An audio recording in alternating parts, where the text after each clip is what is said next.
사도신경으로 우리의 신앙을 함께 고백합니다.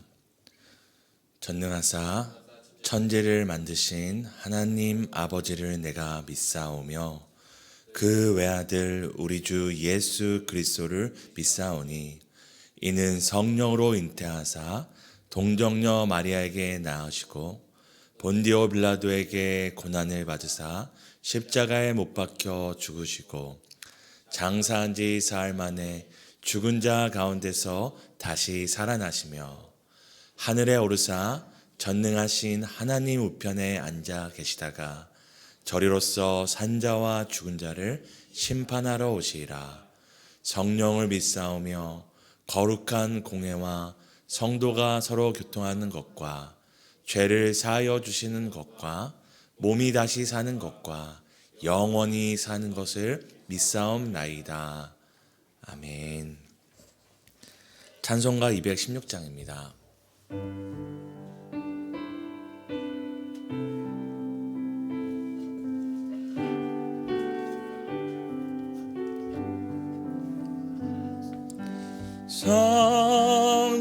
성자의 귀한 몸 날 위하여 버리신 그 사랑 고마워라. 내 머리 숙여서 주님 헤비는 말 나무어 주님께 바치리까. 지금도 날 위해 간구하심 이 같은 믿음이 없나니 주님의 참 사랑 고맙고 놀라워 찬송과 기도를 쉬지 않네. 주님의 십자가 나도 지고 신실한 믿음과 마음으로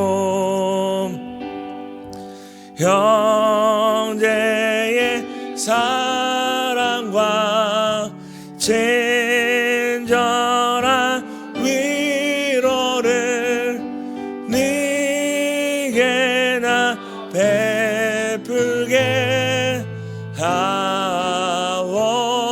하옵소서. 만 가지 은혜를 받았으니 내 평생 슬프나 즐거우나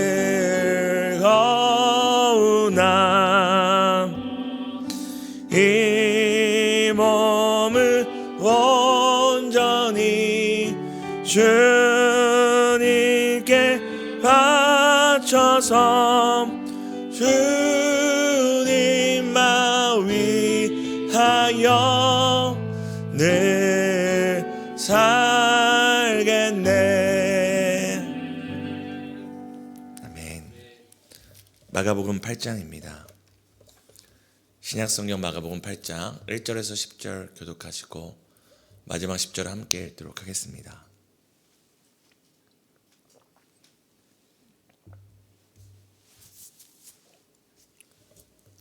제가 먼저 읽겠습니다. 그 무렵에 또 큰 무리가 있어 먹을 것이 없는지라 예수께서 제자들을 불러 이르시되 내가 무리를 불쌍히 여기노라. 그들이 나와 함께 있은지 이미 사흘이 지났으나 먹을 것이 없도다. 만일 내가 그들을 굶겨 집으로 보내면 길에서 기진하리라. 그 중에는 멀리서 온 사람들도 있느니라. 제자들이 대답하되 이 광야 어디서 떡을 묻어 이 사람들로 배부르게 할 수 있으리까? 예수께서 물으시되 너희에게 떡 몇 개나 있느냐? 이르되 7이로소이다 하거늘 예수께서 무리를 명하여 땅에 앉게 하시고 떡 7개를 가지사 축사하시고 떼어 제자들에게 주게 하시니 제자들이 무리에게 나누어 주더라. 또 작은 생선 2마리가 있는지라 이에 축복하시고 명하사 이것도 나누어 주게 하시니 먹고 남은 조각 7강줄이 거두었으며 사람은 약 4,000명이었더라. 예수께서 그들을 흩어 보내시고 그와 함께 배에 오르사 달마누다 지방으로 가시니라. 아멘. 오늘도 말씀과 기도로 하루를 살아가시는 모든 성도님들 축복하고 환영합니다. 어제 우리가 성경 본문 7장을 통해서 한 수로 보니기의 여인의 간절한 고백을 통해 하나님의 구원이 혈통과 지역에 제한받지 않고 이제 무한 확장되는 것을 우리가 살폈습니다. 7장 본문에 이어서 오늘 우리가 읽은 8장은 이제 그렇게 혈통과 지역에 제한받지 않고 무한 확장되는 이 하나님의 구원과 역사가 얼마나 실제적으로 또 이루어지는가를 우리에게 보여주는 현장이 됩니다. 오늘 본문 사역의 현장에 대해서 이제 7장 31절과 8장 1절은 이렇게 얘기하는데요. 우리 함께 마가복음 7장 31절 읽도록 하겠습니다. 예수께서 다시 드로 지방에서 나와 시돈을 지나고 데가볼리 지방을 통과하여 갈릴리 호수에 이르매. 아멘. 8장 1절에 보면 이제 그 무렵이라고 이렇게 시작되는데 그 무렵이 언제냐면 바로 7장 31절에 얘기하는 이 데가볼리 지역을 지나서 갈릴리 호수 가까이에 이르신 때입니다. 우리가 그 거라사인의 광인 가다라 지방이라는 무덤 사이에 있던 귀신을 살핀 적이 있었잖아요. 이제 데가볼리 지역은 이 요단강을 중심으로 이 갈릴리 호수를 중심으로 오른편 동편에 있는 이방 땅의 지역이었습니다. 예수님께서 어저께 본문 7장에는 그 북쪽에 있는 이방 땅에 두로에 계셨잖아요. 지금 어디에 계신 겁니까? 남동쪽으로 이동하셔가지고 이제 데가볼리라는 이 이방 땅에 지금 거하고 계신 것입니다. 지금 이방 지역에서 지금 어떤 일이 있냐면 그때 예수님의 소식을 듣고 이제 은혜와 치유를 바라며 많은 사람들이 예수님을 따르고 있는 상황이었습니다. 본문 8장 2절은 이 상황에 대해서 더 자세히 이야기해 주는데요. 함께 우리 8장 2절을 읽도록 하겠습니다. 함께 읽겠습니다. 내가 무리를 불쌍히 여기노라. 그들이 나와 함께 있은 지 이미 사흘이 지났으나 먹을 것이 없도다. 지금 이방인의 지역이고 또 지금 예수님께서 뭐라고 얘기하시냐면 그들이 예수님과 3일 동안 함께 한 상황이라고 이야기합니다. 그리고 더 나아가서 어디까지 설명하냐면 그들이 예수님과 3일 동안 함께 했는데 먹을 것이 없는 상황이라고 이야기합니다. 지금 예수님과 3일 동안 함께한 사람들, 그리고 먹을 것이 없는 사람들은 어떤 사람들일까요? 물론 이스라엘 백성들도 함께하겠지만 지금 이스라엘 땅으로부터 굉장히 멀리 떨어진 이방 땅에 있기 때문에 대부분의 사람들이 그 지역에 살고 있던 이방인들이었을 것입니다. 예수님께서 자신을 따르고 있는 이방인들에 대해서 3일 동안 예수님과 함께하였고 그리고 그들이 먹을 것이 없다고 이야기합니다. 우리가 좀 더 그 예수님이 사역하시는 당시를 생각해 봤으면 좋겠는데요. 오늘도 우리가 하루하루가 귀하지만 예수님이 사역하던 당시는 어떤 상황이었습니까? 그 예수님의 그 비유에도 나오잖아요. 그 일하려고 길거리에 서 있던 사람들이 나오는 것처럼 당시에는 하루 벌어서 하루 사는 사람들이 매우 많았습니다. 우리가 아는 것처럼 이제 그 로마의 통치를 받던 시대였기 때문에 많은 사람들이 어떤 로마의 시민권이 갖고 있지 않는 이상은 로마의 어떤 그 치정하에서 어떤 직위를 갖고 있지 않는 이상은 하루하루 벌어서 먹고 살아야 했습니다.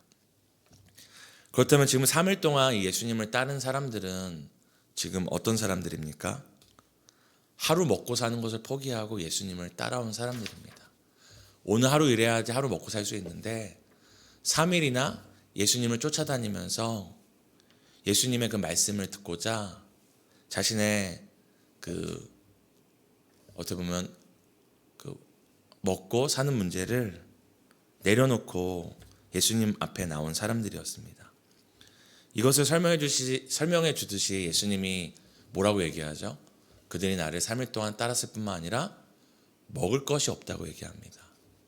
성경에 우리가 가까운 어떤 요새는 워낙 편의점이나 이런 먹을 게 많지만 우리가 그런 시설들이 많지 않았을 때 이 앞에만 나가도 어떻게 하죠?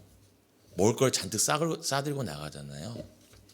근데 지금 3일 동안 예수님을 따를 것을 각오하고 나온 이 사람들이 지금 먹을 것이 하나 없다는 것은 그저 갖고 온 것을 다 먹었다는 이야기가 아니라 그만큼 먹고 사는 것에 있어서 어려움이 있는 사람들이라는 것을 우리가 알 수 있습니다.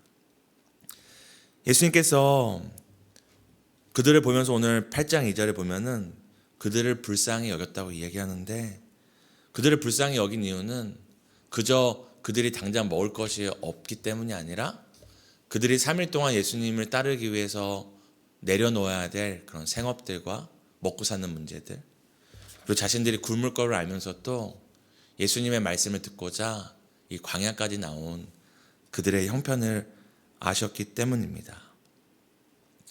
그 무리들이 어떤 것을 포기하고 각오하고 예수님을 따르고 있는지 아셨기 때문에 예수님께서 그들을 불쌍히 여기셨다고 얘기합니다. 그리고 8장 3절에는 뭐라고 하나요? 함께 읽도록 하겠습니다. 함께 읽겠습니다. 만일 내가 그들을 굶겨 집으로 보내면 길에서 기진하리라. 그 중에는 멀리서 온 사람들도 있느니라. 네. 앞서 예수님께서 나와 함께 있은 지 사흘이 되었고 그들이 먹을 것이 없다고 얘기하셨다면 8장 3절에는 이 사람들을 그대로 돌려보내면 돌아가는 길에서 기진할 것이라고 얘기합니다. 기진한다는 건 이제 정신을 잃거나 기절한다는 의미인데요. 얼마나 그 배고픔이 크면 가는 길에서 그 기절하거나 정신을 잃을 정도이겠습니까? 예수님께서는 그들이 어떤 각오와 어떤 포기를 갖고 예수님 앞에 나온 것을 알 뿐만 아니라 그들이 이 상태로 돌아갈 때에 그들이 어떤 위험을 겪게 될지도 다 알고 계셨습니다. 그래서 예수님은 이 사람들을 이렇게 굶긴 채로 돌려보낼 수 없다고 말씀하셨습니다. 제자들은 이 예수님의 말씀을 알았지만 8장 4절에 보면은 이 상황을 매우 걱정하였습니다. 왜냐하면 8장 4절에 제자들이 이렇게 이야기합니다. 제자들이 대답하되 이 광야 어디서 떡을 얻어 이 사람들로 배부르게 할 수 있으리까? 지금 성경 본문은 4,000명이 예수님을 따랐다고 하는데요. 우리 동네 편의점에 있어도 4,000명을 그 배불리 먹이는 일은 쉽지 않을 겁니다. 근데 지금 예수님과 제자들과 예수님을 따르는 사람들이 어디에 있습니까? 광야에 있습니다. 풀 한 폭이 없는 광야에 지금 있는데 지금 먹을 것도 없고 심지어는 뭐도 없는 것입니까? 이 4,000명을 배불리 먹일 만한 어떤 공급처가 빵집이 없는 것입니다. 제자들은 예수님께서 이 사람들을 불쌍히 여기시고 이 사람들의 형편을 헤아리시는 것을 그 마음은 알았지만 그들이 걱정할 수밖에 없는 것은 이 광야에서 어떻게 떡을 얻어서 이 사람들을 배부르게 할지 집까지 안전하게 돌아가게 할지 계산이 되지 않았기 때문입니다. 그때 예수님께서 제자들에게 물어봅니다. 떡이 몇 개 있는지 물어보자 제자들은 이제 떡이 7개 있다고 답하였습니다. 떡이 7개 있었지만 이것은 4,000명을 먹이기에는 턱없이 부족한 숫자였습니다. 예수님께서 그때 어떻게 하십니까? 8장 6절부터 7절을 함께 읽도록 하겠습니다. 예수께서 무리를 명하여 땅에 앉게 하시고 7개를 가지사 축사하시고 제자들이 무리에게 나누어 주더라. 또 작은 생선 2마리가 있는지라 이에 축복하시고 명하사 이것도 나누어 주게 하시니. 아멘.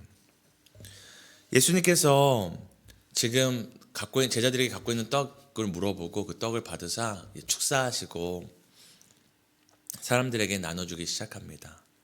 또 거기 물고기 2마리가 있었는데 그것도 또 축사하시고 이제 나눠 줍니다. 그러자 오늘 본문은 뭐라고 얘기합니까?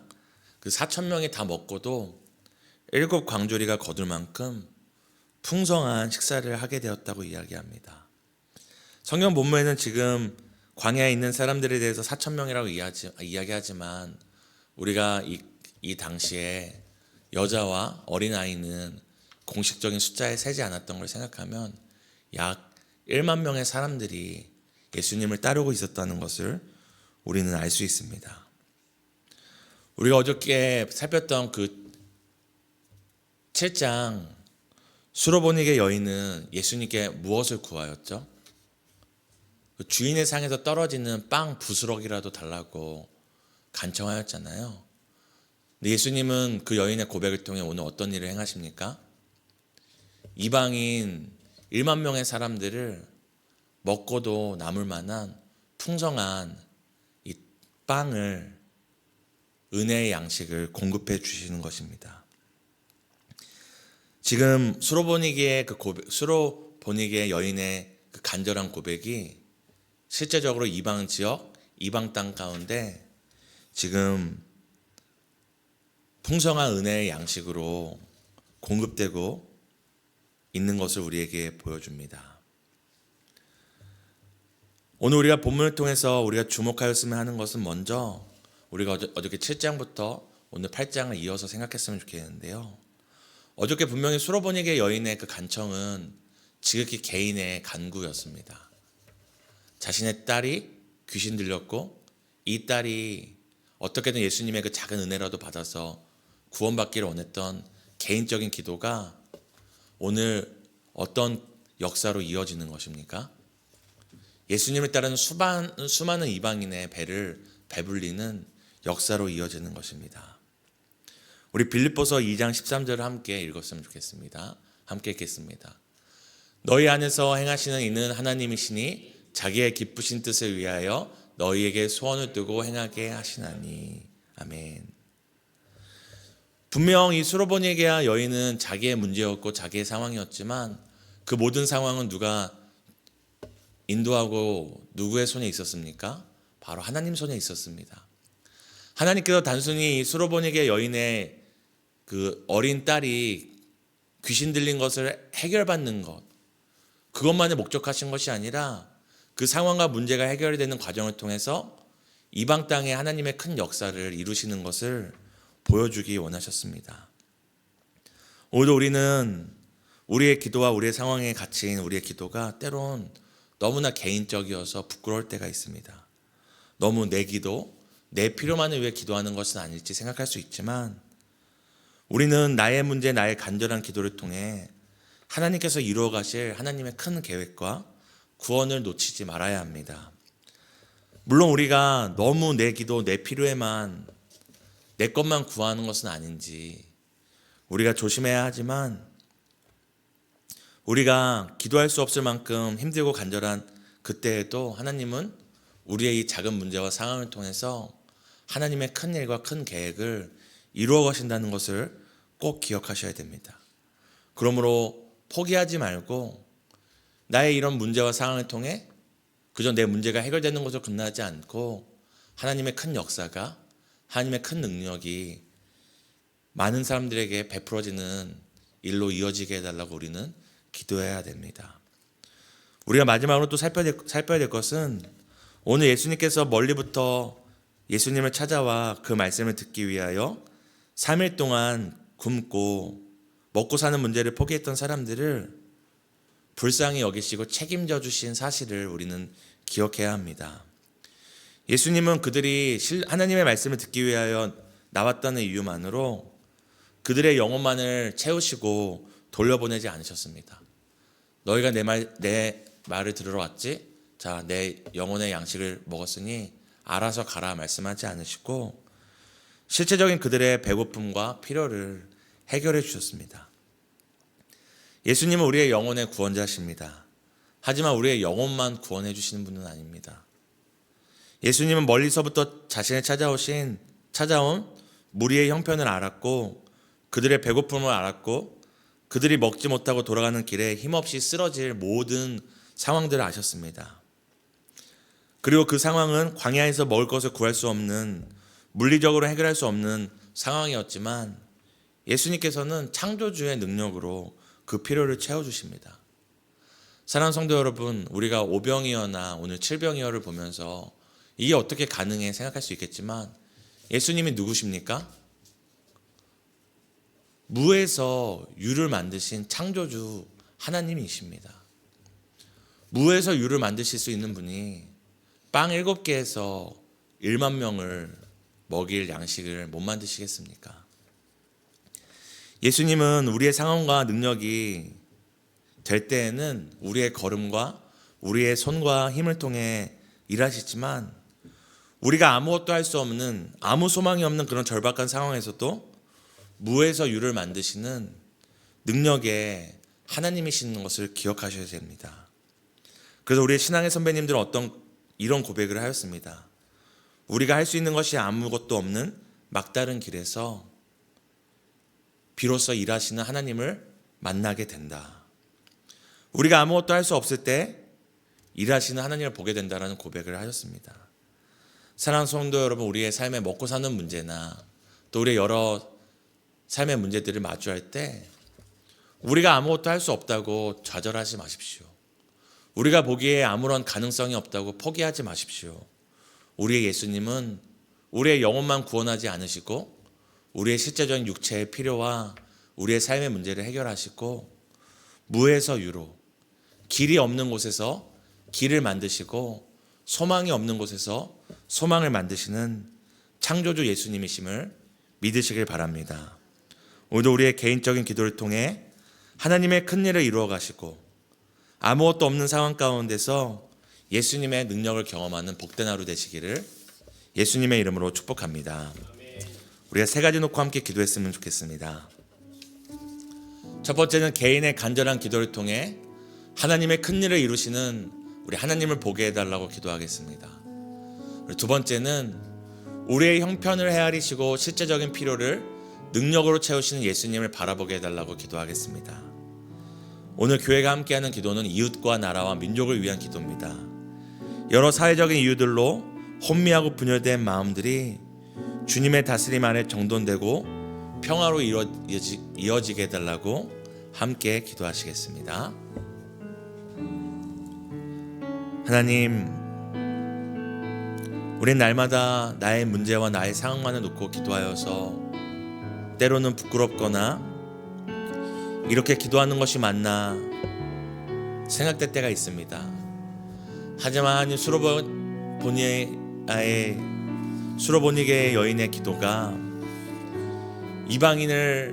수많은 이방인의 무리를 배불리 먹이고 남는 역사로 이어진 것처럼 하나님, 나의 상황과 나의 문제를 위한 이 간절한 기도가 결국 하나님의 큰 일로 이어지고 하나님의 살아계심이 이 땅에 드러나는 역사로 이어질 줄 믿습니다.